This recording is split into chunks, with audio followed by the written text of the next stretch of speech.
welcoming Prof. Alistair Mokoena, and he is a distinguished business exec, academic author, thought leader, with nearly 3 decades of experience planning marketing, digital transformation, leadership, and technology. Prof. Mokoena has held executive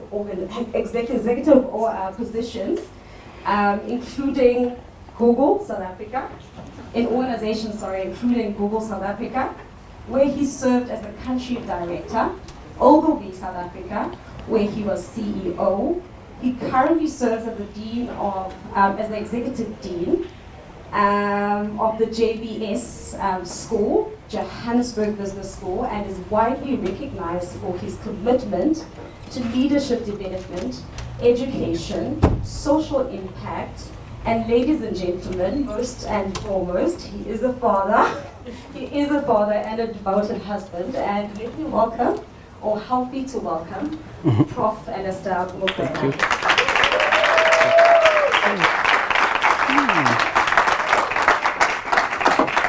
Thank you very much. Good afternoon, everybody. I think let's wait for a few people to come in. It's wonderful to be here. Thank you. And thank you for investing in yourselves. Thank you for taking time out to come here and to pause and to fill your cup, right? We often say you cannot pour from an empty cup. So you constantly have to remain teachable. You have to pause, you have to reflect, and you have to test your own knowledge, your own ideas, your own thoughts. So as you listen to the various speakers, it's very important for the ideas that we share with you, for them to be tested against your own ideas, because you will learn, relearn, unlearn, and there'll be some aha moments where you'll be like, well, I never thought of that. But there'll also be lots of confirmation that you're on the right track, right? Because very often I find that when people speak to us, they don't really tell us things we don't know, right? But they affirm the voice in ourselves. Because very often there is this voice that's insecure, that says, I don't know if that's right. I feel like I need a mentor. Then the mentor listens to you and the mentor says, you're right. And then you feel like, okay, that was a good mentorship session. So I wrote a book called Servings of Self-Mastery because in my 30 years experience, I spent 27 of those years managing and leading people. So I started school very young, at 6. I started working at 20 and stuff like that. I'm 50 now. And by 22, 23, I was responsible for people when I was still trying to define who I am, right? And it's quite a thing. Leadership is an opt-in exercise. It is a choice you make. You commit to leading people, because if you want to lead people, you have to understand yourself. You have to master yourself. Any runners in the room? Yeah. Any hikers? Any mountain climbers? Now, we know that mountain climbers don't conquer mountains, they conquer themselves, right? And runners know that you don't conquer their comrade, you conquer yourself. It is the conversation you have with yourself that gets you to the finish line, right? Yeah. So this notion of self-mastery is about understanding that the locus of control sits inside you. You can open the doors that you want open. You can create the success that you desire. So the first lesson I want to share with you is your lineage is your superpower. So all of us come from families. No one is an island. Your family are your roots. Look around your family, look for pockets of success, look for values that are important to you, look for people who've done incredible things, channel those people. You don't have to start from a clean canvas. You are surrounded by greatness in your family. I come from a family of teachers. Everybody in my family was a teacher. My father was a teacher, my mother was a teacher, grandparents were teachers. When I was 7, I witnessed my paternal grandparents graduating with postgrad degrees. Aunts and uncles are all teachers. I ran away from teaching all my life until now. So now I run a business school, right? The very thing you run away from catches up with you. So I know that my life purpose is to touch lives and make a difference. So my father, when teaching ended, became a soccer star for Kaizer Chiefs. Now, that is an incredible legacy for me to be part of. Whenever I'm on stage, I channel him. I remember him, scoring goals, doing incredible things, and I feel I have the same superpower. So understand your lineage. Spend some time understanding who's in your family. Speak to them. Learn from them. That's your first kind of bench of mentors, of coaches, of examples. So start with your family. That's your superpower. Your name is your purpose. Alistair is the Scottish version of the Greek name Alexander. That's Alexander the Great. It means protector of people, defender of men. My middle name is Haupalelwe. It's a Tswana name that says, invincible, you never fail. And my surname Mokoena is one who belongs to the crocodile clan. So think of all the attributes of the crocodile. Now that in itself is the first lesson around purpose. Who am I? What is the legacy that I want to leave? I'm a brand. What does this brand stand for? When I'm not in the room, what do people say about me? And what are the attributes of this brand? And therefore, what is the content strategy for this brand? You don't just go and post. You think about your story. Your content must be curated. Your words must be curated. You should invest in being a net positive contributor. You should read widely so that you can be interested in being interesting.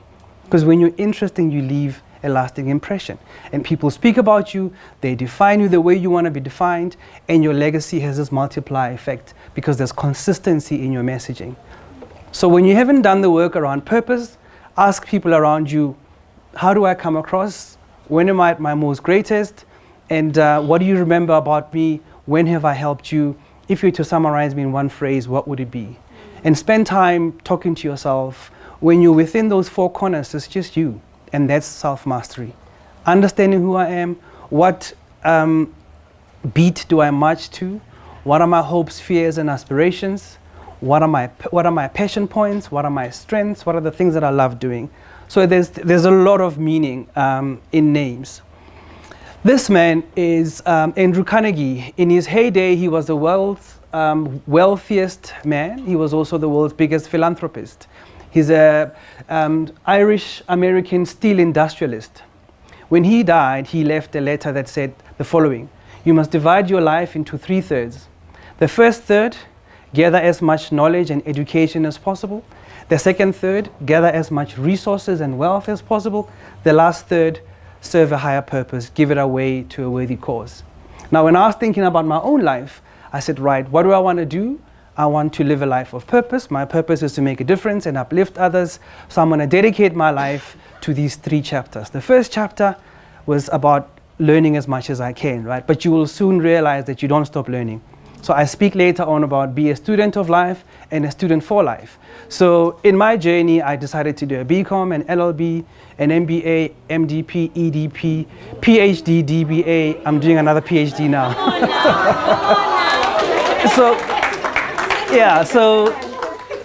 I'm halfway through my 3rd PhD. But now the point is that you gather that knowledge so you fill your cup so you can empower other people, right? Because you're a net positive contributor. The second third is about gathering wealth, knowledge, resources, and all of that, and then retire young. So I retired from corporate at the age of 48. And decided to dedicate my time to business school so I can empower other people. You know, when you have no debt, you've got investments, you've got savings to kind of carry you and so on. And you know that you can monetize your language, your knowledge, right? So when you've got knowledge that people see value in, you can actually monetize it. So when I write all these books, I write them as a gift to society, and the books just sell themselves, right? So that's really important. Your GPS, your coordinates will be mapped according to your life story, your life vision, and your vision board. So if you haven't done a vision board, start thinking about it. What are the things that I love doing? What are my passion points? What are my strengths? And what are the things that I actually want to achieve in life? So there's different types of goals. You've got present time goals, the things you want to achieve now. You've got destination goals, where you want to get to. You've got relationship goals, how do I want to relate to other people? You've got acquisition goals. What are the things that I want to acquire? You've got achievement goals, the things you want to achieve. So as you do your goal setting, itemize these things. Think about them differently because they manifest differently. And then there's this thing around be a student of life and a student for life. So the student of life is one who participates without judgment. Delay judgment. Immerse yourself in the opportunity. Many of you woke up this morning looking forward to today, but then you also about, I'm socially awkward, I'm an introvert. I'm not going to talk to anybody, I just want to take notes and leave. Half the knowledge sits in the conversations, in the networking. We often say, I wish I had a great network. This is your network. And your network is your net worth. So, get to know everybody who's here, exchange details, stay in touch with each other. You have no idea what today will bring to you. Regardless of the talks and what we say, focus on the interactions here, right? So participate without judgment. And then this thing around be a student of life is continuous learning, remain teachable. The superpower of children is their imagination and their inquisitive mind. Let your imagination guide you. I was very privileged to run Google across Southern Africa, a company that was started by 2 PhD students at Stanford who said, what if we index all the world's websites and created a search engine so that when people are looking for information, at just, at the punching in of a simple query, they get access to so much information. And the next what if conversation was, what if we connected motorists from point A to point B in the fastest possible time? And that what if has now evolved to in a route that has the least carbon emissions, and there's many other what ifs. What if we created a platform called YouTube where people could share how much they learn and how much, they know, and whether it's infotainment, edutainment, entertainment, but that's the platform. So when you start joining this what if movement in the world, nobody can touch you. There's no end to your imagination. So pay attention to your imagination and trust your instinct. Now, I think it's important that as you work hard, you have to remain young at heart. You have to remain teachable. Humility always wins the day, right? Remain teachable. Childlike naivety is the sweet spot for creativity. If you look at the World Economic Forum today, one of the most sought after qualities in leadership is creativity. We have all become so jaded because a typical person is exposed to 9,500 messages a day. 6 years ago, it was about 5,000 messages a day. What do we do when we wake up in the morning? Cell phone. What do we do before we go to sleep? No, not that other thing. Cell phone, right? So yes, so cell phone, the content we expose ourselves to, what it does to your mind, you have no control over that. It's all these inputs, and many of them are negative, they're toxic, and you become jaded and you lose your creativity. So remain creative, invest in moments of inspiration so you can become creative, right? So understand what your muse is. Where do you get your creativity? My creativity comes from photography. I love photography. That's why my presentations are mostly based on my photos. Spend time, Spend time in nature every single day. This is your pause moment. A human being is a live wire. You are a combination of energies. That's why we say leadership is about energy management. We manage physical energy. If you don't exercise, if you don't sleep well, if you don't eat well, if you overconsume whatever you consume, your physical energy is at risk. What is the state of your emotional energy? How do you feel? Do you know how you feel? Are you in touch with your emotions? Do you spend time to listen to emotions? Do you journal? Do you write down the things you're thinking, the things you're feeling? Your mental energy. What is going through your mind? What voices are you hearing in your mind? There's typically 4 voices human beings carry in their heads. There's the pessimist, there's the judge, there's the critic. And then there's a lone voice called the optimist that often gets drowned out by these 3 negative voices. Be the conductor of the choir in your head. You have no control over what comes to you, but you can control how you react, right? We've all heard that. So be the conductor, be the choir master, and silence the negative so the positive can speak. Remove the irrelevant so the relevant can carry you towards your goal, right? So this notion around spending time in nature is very important. Nature humbles us. The strongest wind can blow away a house, right? The strongest and the highest wave can overcome a strong surfer. Try running away from a tsunami. So nature is where we go. If you're standing at the foot of the Drakensberg mountain, you realize how small you are. You might be important in your family, in your organization, but nature is the one thing that humbles you. So remember, humility is super, super important. But also remember that to recharge your batteries, you must take off your shoes and your socks when you get home and walk barefoot on the grass and on sand. That's how you earth yourself. That's how you remove all those energies you bring into your home. But also watch the symbiotic relationships between bees and flowers, between the oxpecker and cattle, or even buffaloes. And you know, the relationship between these birds and these animals is symbiotic, right? These animals carry these insects in their nostrils, and the birds feed on these insects. These insects lay larvae in the nostrils of these animals that irritates them. That's why the wildebeest is always doing this. But the birds are there to get rid of the larva, but they get protein from the larva. So think about the symbiosis in nature, and that should remind you that you should collaborate more than you compete. Mm-hmm. There are many lessons in nature for us. The confidence of a rooster, the protectiveness of a rooster, protect that which is important to you. Self-promote. Many of us think that humility means we must sell ourselves short. How many of you are entrepreneurs? How many of you have given a discount before the person has even thought about whether they're willing to pay or not? How many of you undersell yourselves when they ask you, what is your salary expectation? And how many of you are female that are guilty of that? So ladies, please, self-promote. Men have no problem with this. Men demand more than they deserve. Women feel guilty, and I'm generalizing, but I'm coming from a good place. If I'm wrong, I'm happy to be wrong. Remember, self-promotion doesn't equal arrogance.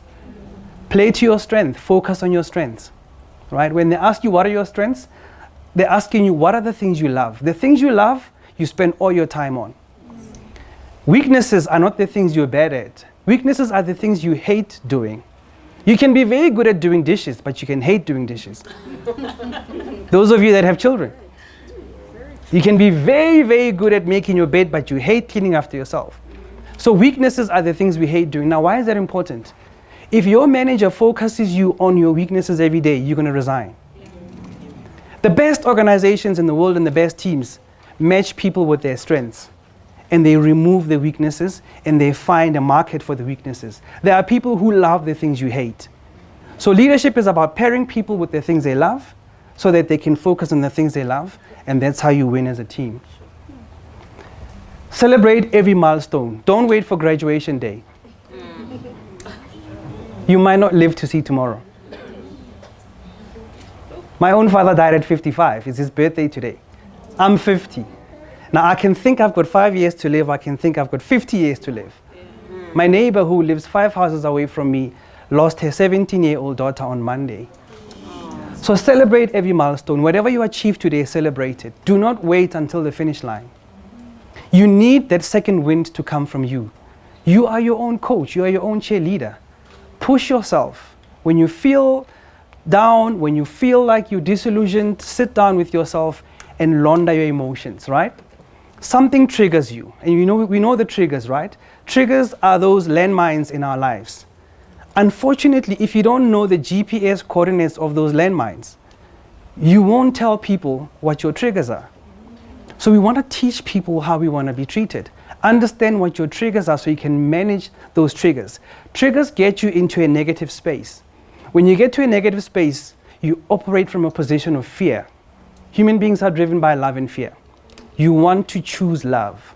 You want to operate from a position of love. When you're operating from a position of fear, you're negative, you're pessimistic, you believe in, that there isn't enough to go for all of us, right? And you're not trusting of people. Whereas if you operate from a position of love, you are free, you are nurturing, you are collaborative, you trust people. In management theory, we speak about theory X employees and theory Y employees. Theory X employees, lazy, skellums, you must police them, they're not motivated, they want to cut corners. Theory Y employees, driven, motivated, honest, coach them, don't police them. You have a choice to make. When you treat people as theory X, you will get a theory X result. But if you choose to trust people and operate from a position of love, you will get high flyers. So the choice is yours. Champion diversity, equity, and inclusion. Now we speak about DEI like a trite concept, but it's important to believe that there's enough for all of us. It's important to make the circle bigger. It is important to seek every person out because all of us bring a strength. All of us carry value. It's important to embrace the possibility that the next person will teach you something you don't know. I've just come back from University of Glasgow, and the economics department is named after the father of economics, Adam Smith, who taught us the concept of scarcity. But I want to challenge you to think about abundance. Let's forget scarcity. There's enough for all of us. Scarcity leads to the haves and the have-nots. Scarcity says hoard what you have. But abundance says I'm going to create more. I'm going to build more Henleys. I'm going to bring more Lisakas. I'm going to build more banks. I'm going to build, let's get into the business of multiplication. Let's find people that we want to build so that there can be enough for all of us to go. When we speak about BEE, we must speak about empowering people off of a bigger pie as opposed to moving deck chairs on one small pie. We must distribute after growth. We mustn't distribute with the same size. So we must be thinking exponentially as opposed to incrementally. Let bees be bees. Do not be a control freak. All of us are control freaks in our own way. Yes. Let others be. Live and let be. Winter is beautiful because it's cold. That's the nature of winter. Summer's beauty comes from its heat. That's how it is. You can't change it. Unfortunately, the weather doesn't listen to criticism. It doesn't care what you think. So don't go around controlling people. Controlling people means I am threatened by you. Controlling people says I'm projecting my inadequacies. So let people be. Diversity, equity, and inclusion behoves us to let people, shine bright and do the best they can. Everybody means well. Everybody comes from a good place. Now, it might be difficult to believe that I was once a rugby player. I won't speak about the score, I'll speak about the principle. Put the team first and play your part. I was coached by an army general, and my headmaster at the time is Dr. Clive Smith, who's Rachel Kolisi's father. Now, the thing about putting your team first is that you realize that every single member of the team has a contribution to make. You enter the stage when it's your turn. You step back and let other people be. There's an interdependency in a team that says, I am not an island. But equally important, you are your brother's keeper, you are your sister's keeper. So seek out other people, understand how they're feeling, look for those quiet people in the room, hear them out, bring them out, look for contributions, because the multiplier effect of teamwork is much better than individualism. Nobody wants individualists. We all want team players, right? So it's your responsibility to create that space. Who thinks that's a sunset? 2. Who thinks it's a sunrise? So this photo was taken at approximately 5:30 p.m. in Swakopmund. Yes. But it doesn't matter. Is the glass half full or half empty?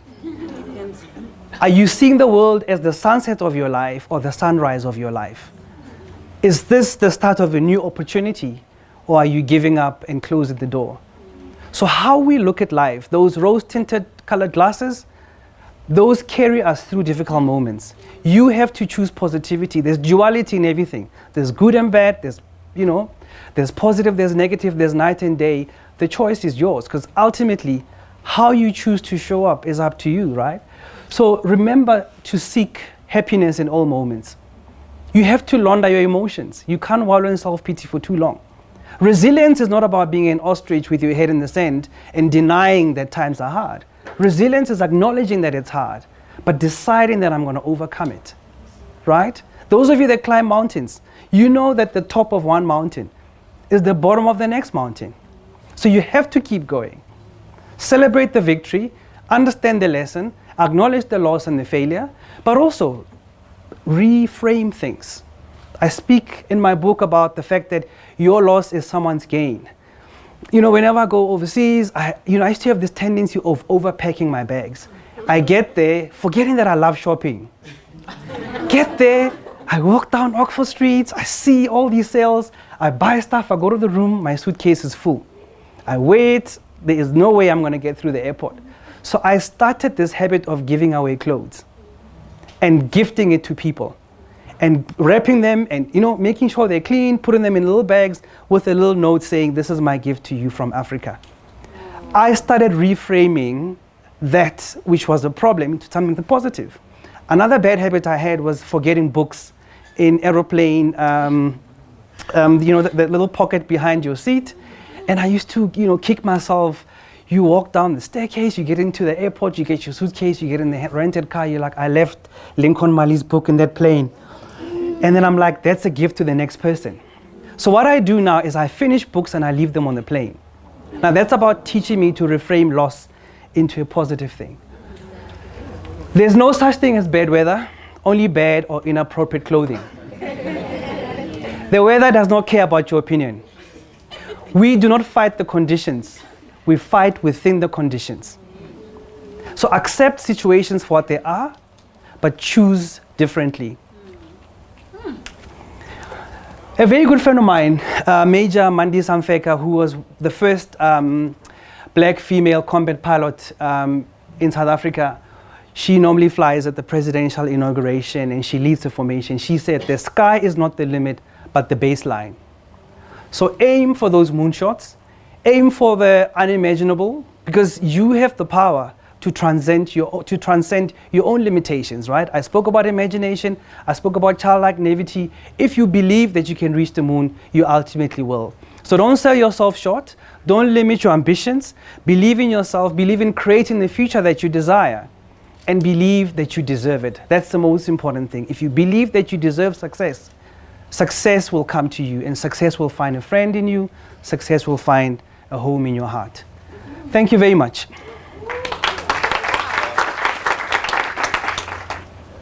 Good afternoon, Prof. Thank you so much for the reflective talk that you gave to us this afternoon. My name is Manzi, and I'm a consumer scientist in the FMCG industry. So sitting here, I've just been reflecting on my career, what it is that I want or what I don't want. And my question for you today is, I've often found myself being drawn more to becoming an expert in my field rather than managing large teams. So in your experience, how can young professionals know that whether that's a reflection, what I've just shared, a reflection of self-awareness basically, or is it simply a comfort zone that they need to push beyond? Okay, great. Thanks for your question. There's two things. There's a concept called being a T-shaped individual. So the horizontal line means you're a generalist. You're interested in many different topics, but the vertical line means you're a specialist. So some people want to be specialists, some people are generalists, but we often say in management practice, try and be a T-shaped individual with your deep specialism, but also be interested in other topics so that you can grow, right?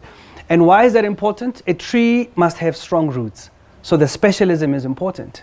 But a bird needs its wingspan to fly.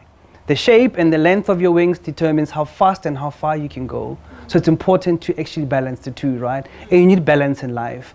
And organizations more and more, particularly in the digital age, are looking for people that are multi-skilled.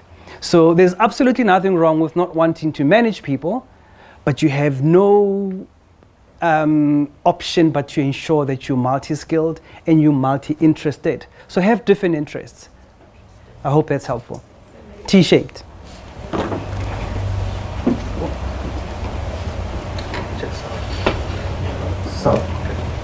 Hi Prof, I really enjoyed your session. So I'm Nathan Pillay. I'm 23 years of age. Co-founded my very first tech society at the University of KwaZulu-Natal. I'm also an ally for women in tech South Africa, so I support women in the space of tech. And I'm also a software engineer working on AI and automation. So my question to you is, what leadership, I want to get to understand this more. So what leadership mistake, or what was one of the biggest mistakes that you think you may have made in Google at a point that taught you more about your self-mastery than any success ever did? Did you say in Google? In Google, or even in general.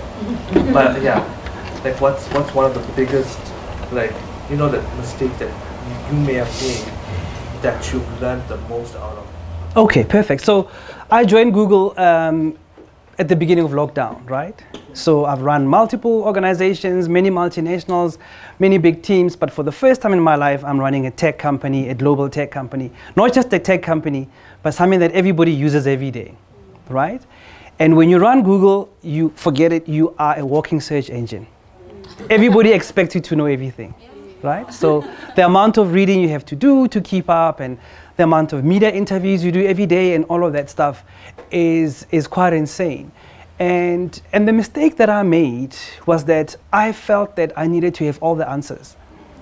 Because very often as leaders, we think that leadership is about having all the answers. It's not. Leadership is about the ability to ask the right questions. I was so obsessed with getting all the answers right, that I forgot to actually empower people. I forgot to ask questions. I forgot to appreciate the fact that all the answers were in the room. I'm leading an organization remotely from my study. I had only met 5 people from the organization. The rest I hadn't met before. And that's just SA, forget the world, because you're dealing with the world. Your day is from 8 a.m. until midnight most days, right? And you're dealing with customers locally. You're dealing with government that wants you to come and do something for them, help them. You're dealing with society. Everybody who has a webinar thinks the head of Google can speak on any topic. I get asked to speak on the role of robotics in cardiothoracic surgery. I've just arrived, guys. So the mistake we make as leaders is focusing on answers as opposed to questions. I hope that's helpful. Oh. Yeah.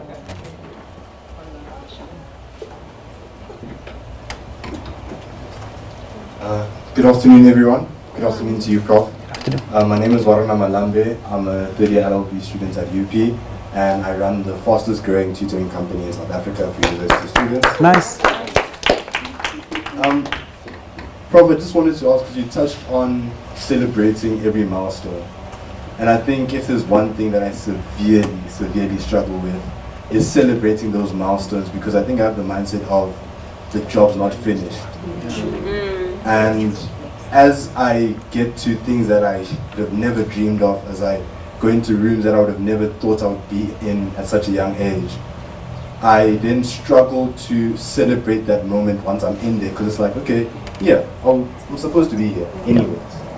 So how do you then balance also the humility of having the privilege to grow in your career, to grow in your business, to grow as a person, with celebrating every milestone? And how have you, in your illustrious career, have not grown numb to the many great things that you continue to achieve? Great. Do you have team members that work with you in this startup? Yes, I have 3 people that I work with, but generally I'm a law student, so things that you do mostly are alone, yeah. Okay. So as a funder, I'm not going to fund you unless you celebrate what you've achieved. You have to love what you do so much that you speak about it wherever you go and you celebrate it, right? So the confidence that you have as a business owner attracts funding. It attracts collaborators, it attracts customers, but also it motivates the people in your team.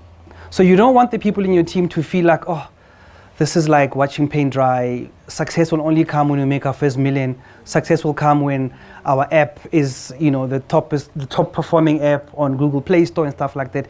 You have to celebrate the fact that you've developed something valuable. You're making a difference in people's lives. If one student says, I had a great success because I met a tutor on this platform and that got me through my qualification, that's success, right? But also remember, it's lonely being an entrepreneur.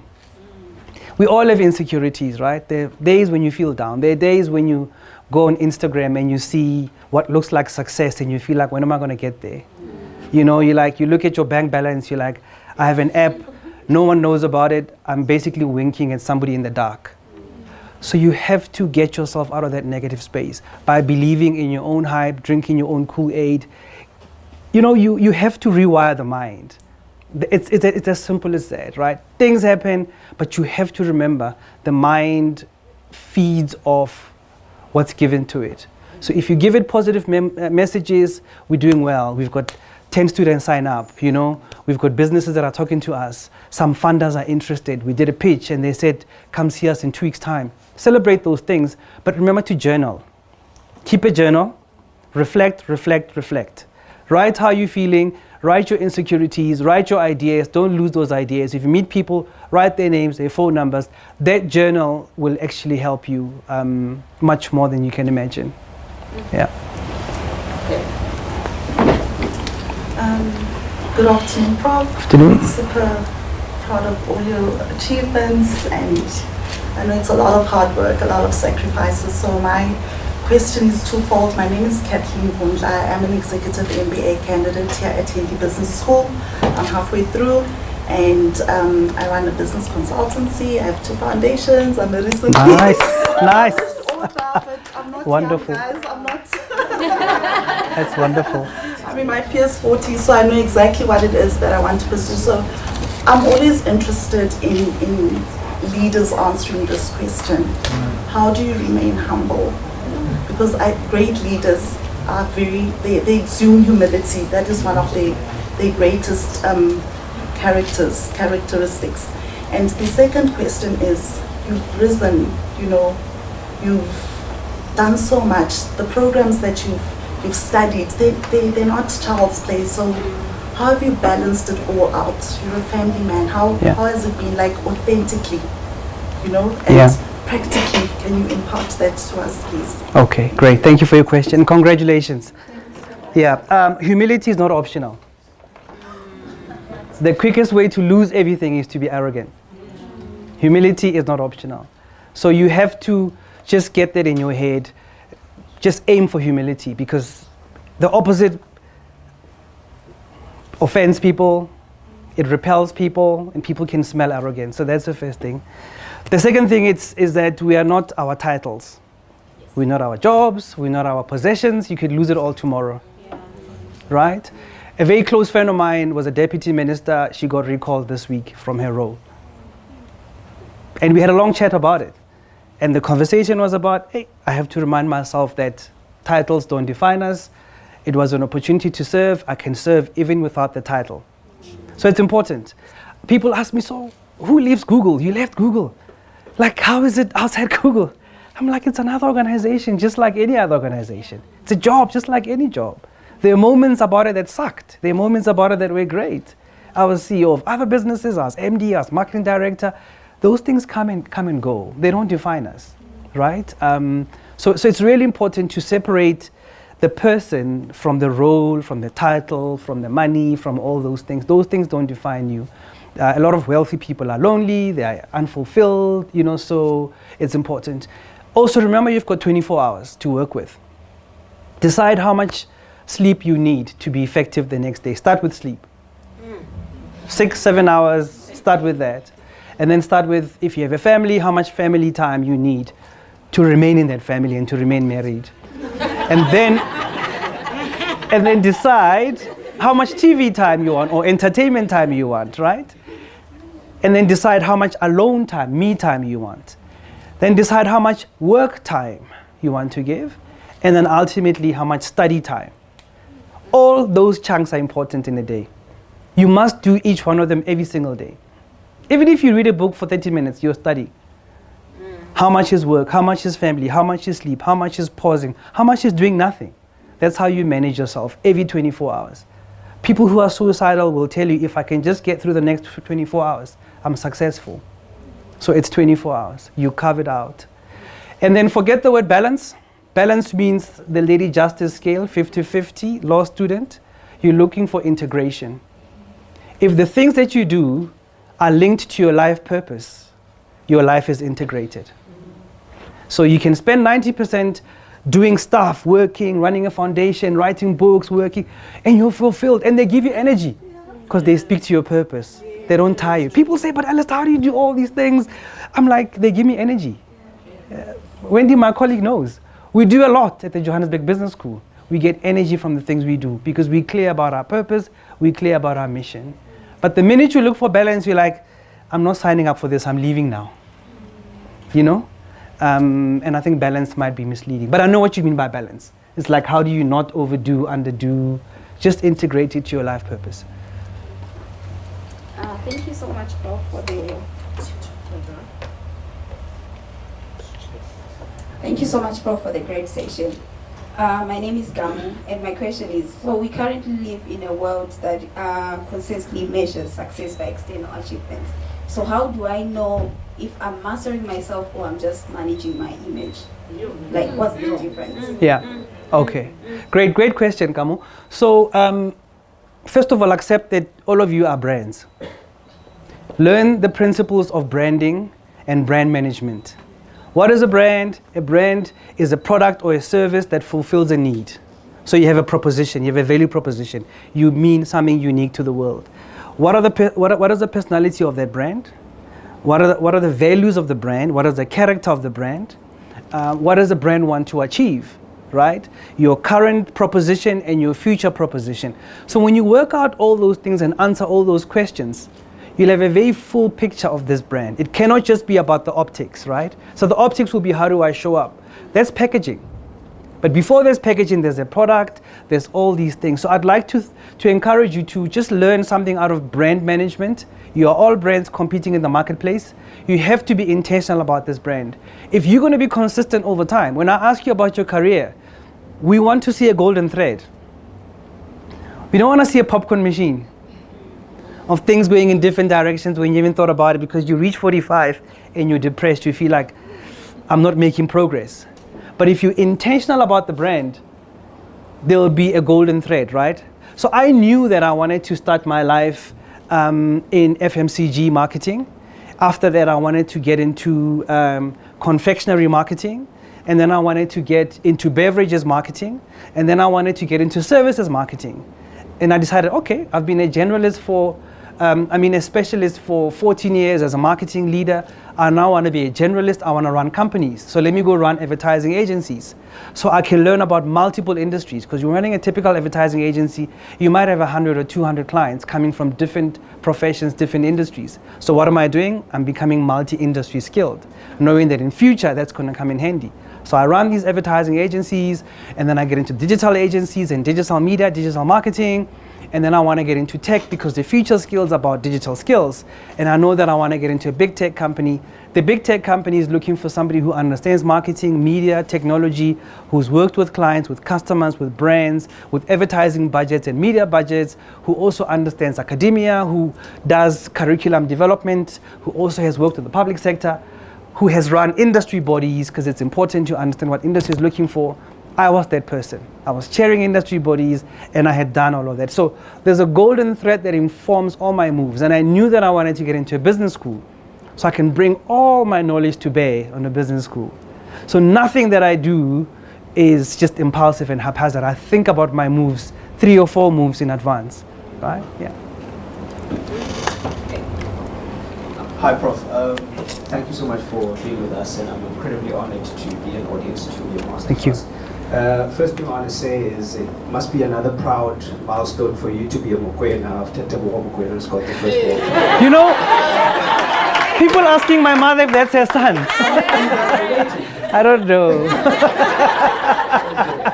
The question I want to ask is this. So one of the popular pictures of the June 16 of 1976 is, a group of young people, facing certain struggles, and the struggles may have evolved and changed, and for us as cohort 4 this year, there may be some of those struggles that we're facing. In your perspective, from an educational business point of view, what are some of those struggles that you think we must spend our time, tiring ourselves fighting for?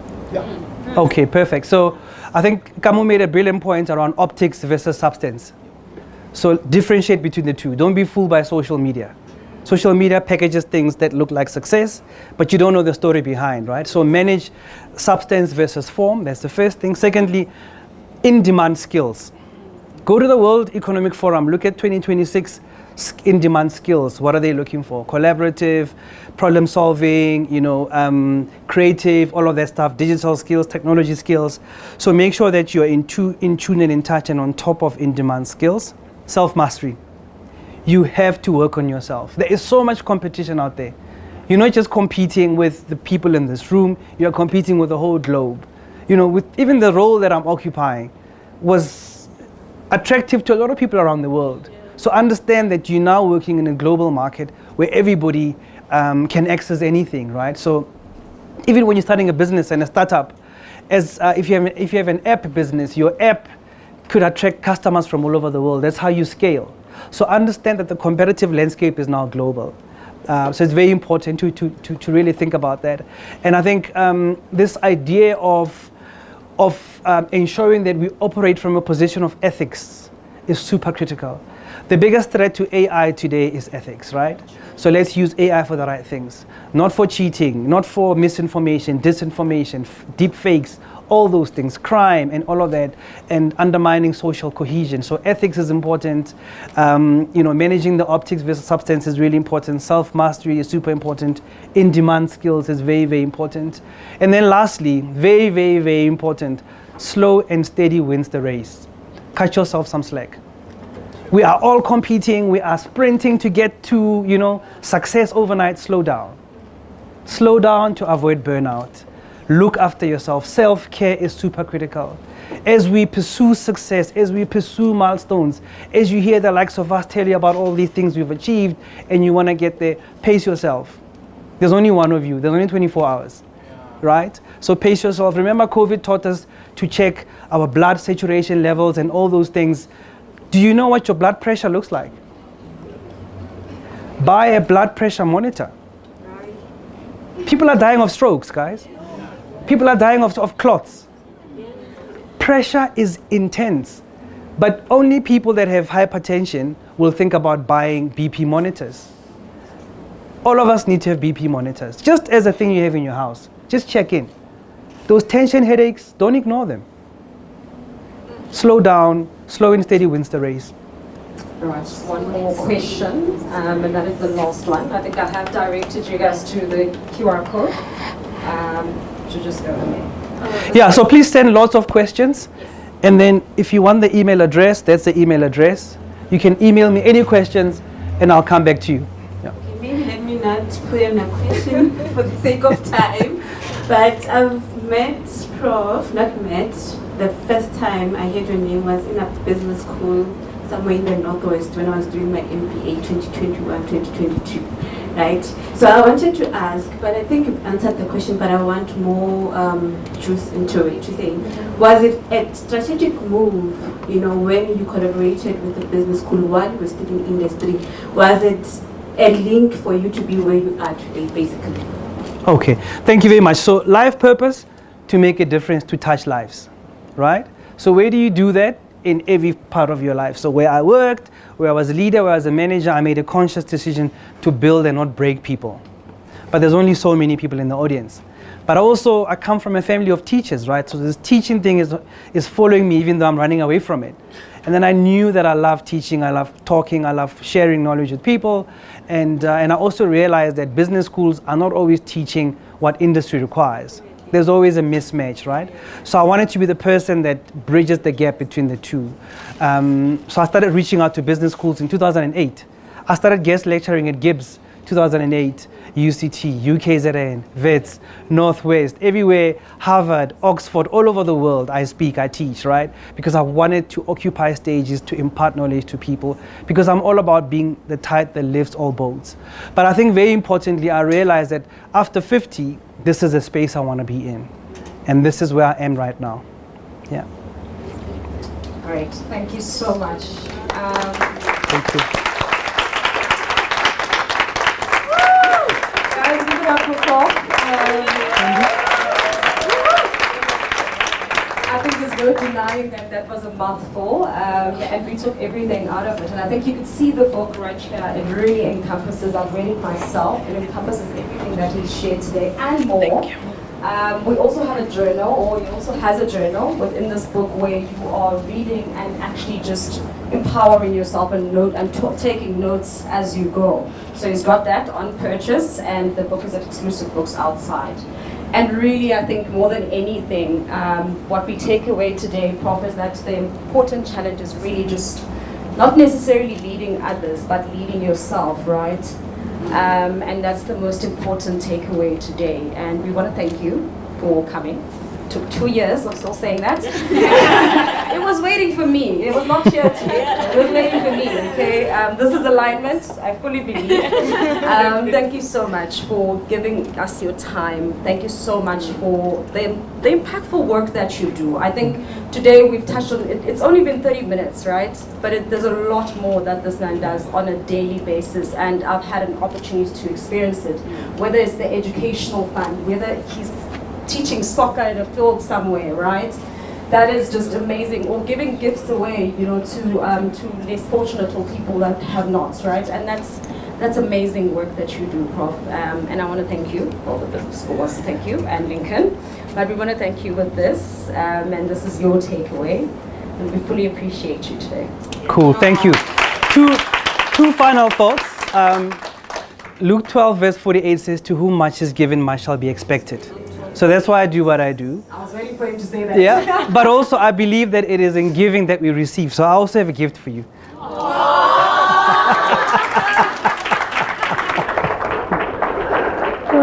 Thank you. Thank you. Oh, thank you so much. Cool. Thanks, guys. Thank you.